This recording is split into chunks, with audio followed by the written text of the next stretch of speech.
Hey everybody, this is Keith Nickel, bass man from Orchid, and here to talk a little bit about my influences on the bass and their effects on our most recent album, Mouths of Madness. As I listened to Black Sabbath, really Geezer Butler was the first bass player that I actually think I had like bass worship for.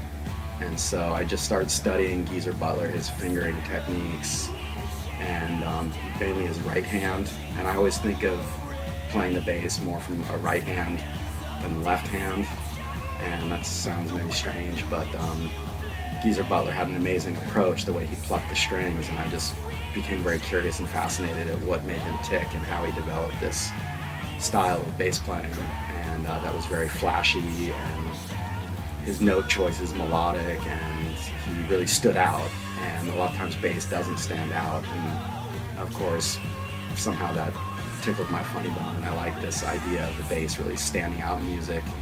Geezer Butler's influences, when I started kind of learning more about him and reading more about him, of course Black Sabbath were big Beatles fans, so I had to learn about Paul McCartney, and Paul McCartney became a great study for me, both as a bass player and a songwriter.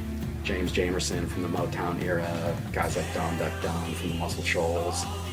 Working on Mouths of Madness, there's a few songs that, maybe some influences that people wouldn't expect, but Tony Levin was a big influence on the song Leaving It All Behind, and the melodic structuring in that song is very much like a Tony Levin bass playing phrasing that he might have done on a Peter Gabriel album. I draw influences from a lot of places and try to just let it flow in different songs and not really.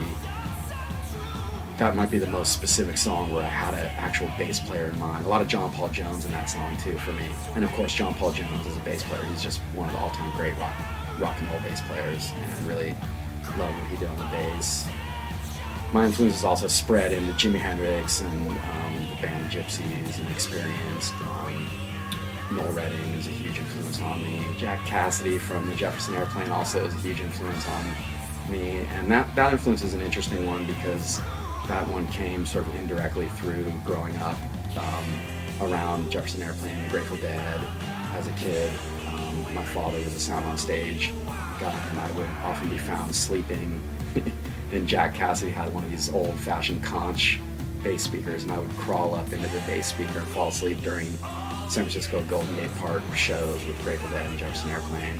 And so obviously this somehow, my dad used to tease me and say it was a curse to become a bass player, something like that. Surprisingly, a lot of my influences on bass don't even come from bass players. Horn instrumentalists like Charlie Parker and Miles Davis and John Coltrane have a huge influence in my bass playing. And then Delta blues guitarists who just solo guitar players like Charlie Patton and of course Robert Johnson, doing these, just straight solo acoustic guitar and vocal performances. For some reason, these type of musicians and songs that I grew up listening to have a huge influence on my bass playing. So I hope you enjoy this little clip, and I hope you enjoy the album Mouths of Madness, and we'll look forward to seeing you at a show. Peace out.